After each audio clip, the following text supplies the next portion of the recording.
नमस्कार, मैं हूँ आपके संग नित्यम मंत्र यंत्र तंत्र वास्तु के विशेष कार्यक्रम के साथ। हमारे सनातन धर्म में एकादशी का बहुत ही ज़्यादा महत्व है। इस दिन जगत के पालनकर्ता भगवान विष्णु की पूजा की जाती है। पंचांग के अनुसार हर माह में 2 पक्ष होते हैं और हर पक्ष में एकादशी आती है। योगिनी एकादशी जून महीने में आम तौर पर पड़ती है, जो कि आषाढ़ माह होता है। धार्मिक मान्यता के अनुसार विधि विधान से योगिनी एकादशी का व्रत करने से 88,000 ब्राह्मणों को भोजन करने के बराबर फल की प्राप्ति होती है। इसलिए इस व्रत का अपना बहुत ही ज़्यादा महत्व है। योगिनी एकादशी पर भगवान विष्णु की पूजा करना बहुत ही ज़्यादा शुभ फलदायक माना गया है। आज हम बात करेंगे कि योगिनी एकादशी पर आपको क्या खास उपाय करना है, किस समय उपाय करना है, कैसे करना है, किस तरह से भगवान विष्णु की पूजा करना है ताकि आपके जीवन में धन की वर्षा हो जाए।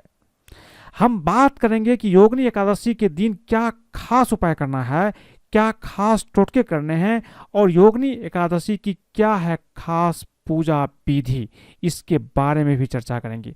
इसके साथ साथ हम आपको यह भी बताएंगे कि योगिनी एकादशी पर अगर जीवन में पैसों की तंगी है तो उसको कैसे दूर करना है, अगर आप कर्ज से परेशान है तो क्या करना है, साथ में प्रमोशन चाहिए तो क्या खास उपाय करना है, सुख और शांति जीवन में नहीं है तो एक खास चीज कैसे करना है ताकि आपके जीवन में सुख शांति भी आ जाए, घर में धन भी बढ़ा रहेगा।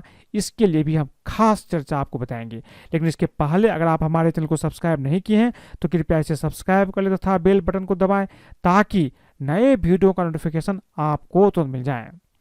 जो भक्त योगिनी एकादशी पर भगवान विष्णु की पूजा करते हैं उनके सारे पाप कर्म से उनको मुक्ति मिल जाती है।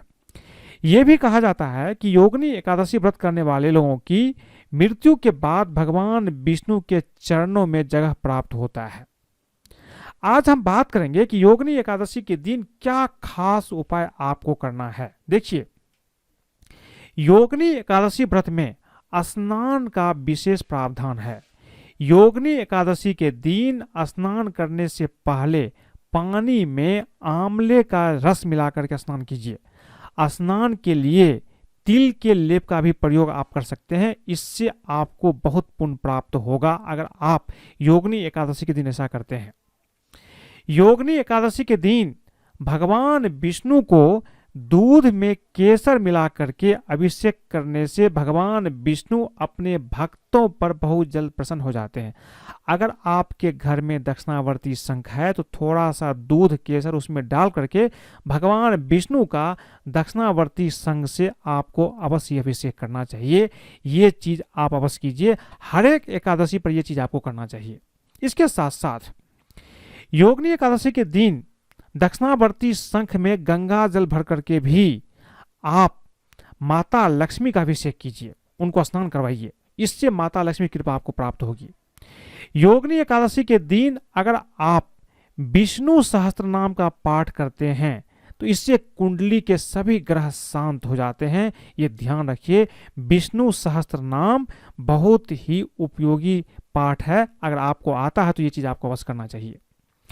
योगिनी एकादशी के दिन भगवान कृष्ण के मंदिर में जा करके अगर आप भगवान कृष्ण को बांसुरी अच्छी तरह से सजा करके भेंट करते हैं, उन्हें अर्पित करते हैं, इससे धन धान में वृद्धि होती है। आप एक ही एकादशी के दिन कीजिए, अगले एकादशी तक आपको फल की प्राप्ति होना शुरू हो जाएगा।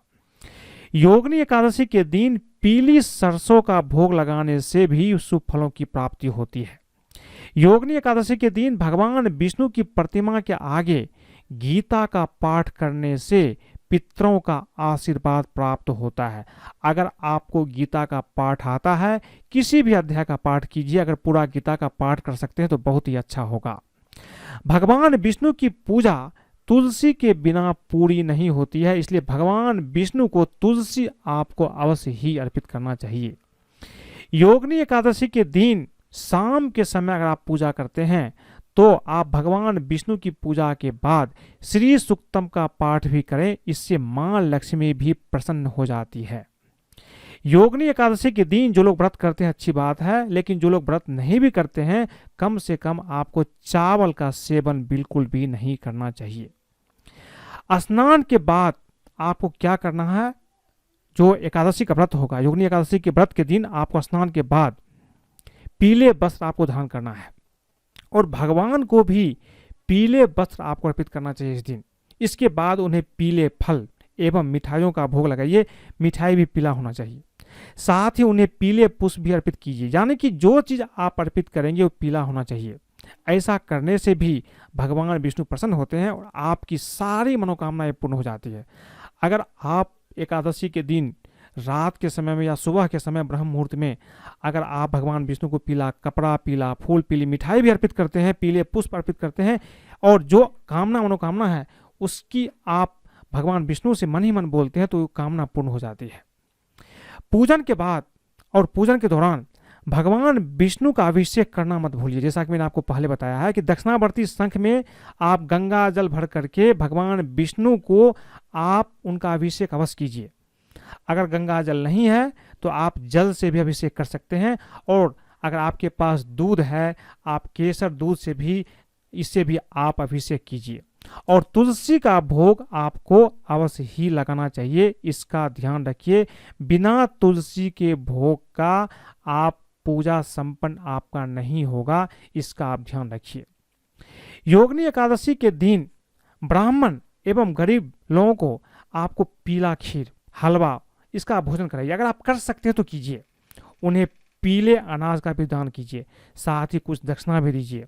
ऐसा करने से भगवान विष्णु की आप पर असीम कृपा होती है और आपको हर क्षेत्र में कामयाबी प्राप्त होती है। एक बार करके देखिए, फिर मुझे बताइए। एकादशी के दिन भगवान विष्णु के पूजन के बाद तुलसी पर भी गंगा जल अवश्य अर्पित कीजिए और इस दौरान ओम नमो भगवते वासुदेवाय नमः इस मंत्र का जाप कीजिए। ये जप आप 11 बार भी या कम से कम 51 बार पढ़ लीजिए, इसकी जाप कर लीजिए। जल अर्पण करने के बाद आप तुलसी जी की 7 परिक्रमा भी कर लीजिए और इस दौरान अपने मन में जो इच्छा है उस इच्छा को प्रकट भी कीजिए। इससे आपकी इच्छा पूर्ण होगी। ऐसा मानते हैं कि एकादशी के दिन सुबह में पीपल के वृक्ष पर मीठा जल, यानी कि जल में थोड़ा सा आप ये शहद मिला लीजिए या नहीं तो चीनी मिला सकते हैं, मीठा जल अर्पित करना चाहिए। और इसके बाद 1 लोटे जल में आप, जैसा कि मैंने आपको पहले बताया कि थोड़ा सा चीनी डाल दीजिए। आप इस जल को आप पीपल में आप क्या कीजिए, सुबह के समय अर्पित कीजिए और शाम होने से पहले यानी कि संध्या के समय आप पीपल के पेड़ के नीचे आप दीपक भी जलाइए। ऐसा करने से आपको कर से मुक्ति मिलेगी, साथ ही शत्रुओं से अगर कोई परेशानी है उससे भी आपको रक्षा होगी।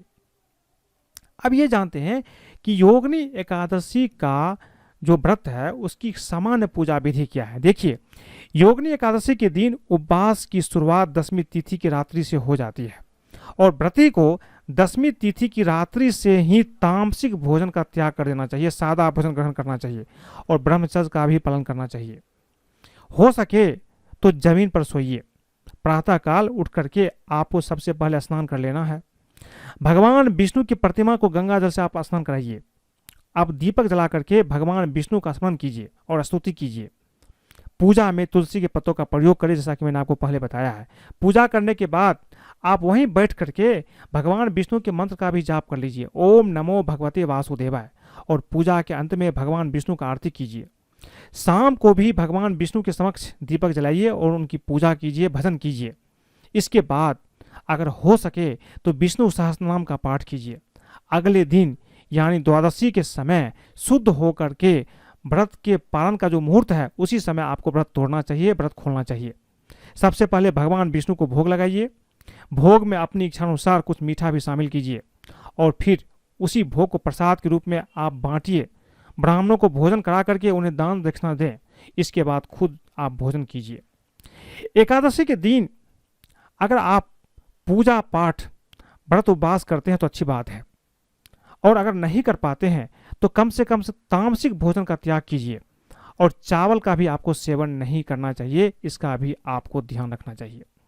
अब ये बात करते हैं कि एकादशी के दिन आप क्या खास उपाय करेंगे ताकि आपकी समस्या दूर हो जाए।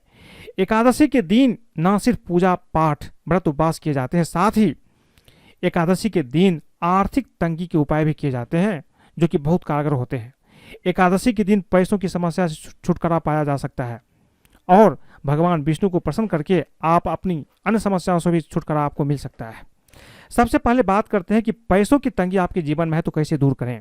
देखिए, आपको पैसों की तंगी का सामना करना पड़ रहा है तो एकादशी के दिन भगवान विष्णु का केसर के दूध से, यानी कि दूध में थोड़ा केसर मिला लीजिए, और उसके बाद इस दूध को दक्षिणावर्ती शंख में थोड़ा सा डाल करके भगवान विष्णु का अभिषेक कीजिए।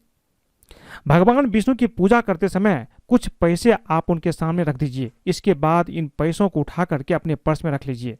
याद रहे, इन पैसों को अपने पर्स या तिजोरी में रखें, खर्च ना करें, पैसों की तंगी दूर हो जाएगी। अगर आप कर्ज से परेशान हैं तो एकादशी पर पीपल के वृक्ष पर पानी अवश्य अर्पित कीजिए, और शाम के समय दीपक जलाइए संध्या होने से पहले। और पीपल में भगवान विष्णु का वास होता है, जैसा कि मैंने आपको पहले कई बार बताया है। इस उपाय को करने से आपको जल्द ही कर्ज से मुक्ति मिल जाएगी। अगर प्रमोशन नहीं हो रहा है तो एकादशी के दिन 7 कन्याओं को घर बुला करके भोजन करवाइए। भोजन में खीर अवश्य होना चाहिए। कुछ दिनों के बाद आपकी कामना पूर्ण होगी।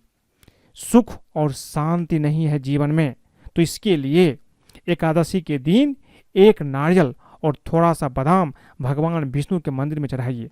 शाम को तुलसी के पौधे के सामने गाय के घी का दीपक जलाइए और ओम वासुदेवाय नमः मंत्र बोलते हुए तुलसी की 11 परिक्रमा कीजिए। जल्द ही आपके घर में सुख और शांति लौट आएगा। धन चाहते हैं कि हमेशा भरा रहे, तो मैंने आपको पहले भी बताई, फिर से बता रहा हूं कि पूजा करते समय एकादशी के दिन भगवान विष्णु के सामने 5, 11 या 21 सिक्का रखिए, और अपनी सामर्थ्य के अनुसार दक्षिणा भी रखिए। अब आरती कीजिए।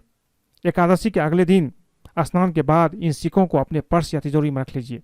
इसके साथ ही थोड़े चावल के दाने भी इसमें रख लीजिए। ऐसा करने से आपका घर हमेशा धन से भरा रहेगा।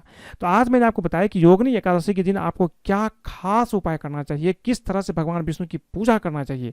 अगर आप ये उपाय हर एकादशी में करते हैं तो कभी भी आपको पैसों की तंगी नहीं सताएगा, और जीवन में हर सुख सुविधा आपको प्राप्त होगा। अगर आपको ये वीडियो पसंद आए तो कृपया इसे लाइक करें, सब्सक्राइब करें, अपने दोस्तों सगे संबंधियों के साथ भी शेयर करें, ताकि वो भी इस उपाय को करेंगे तो उसके जीवन में भी कभी धन की कमी नहीं होगी। आज के लिए बस इतना ही। धन्यवाद।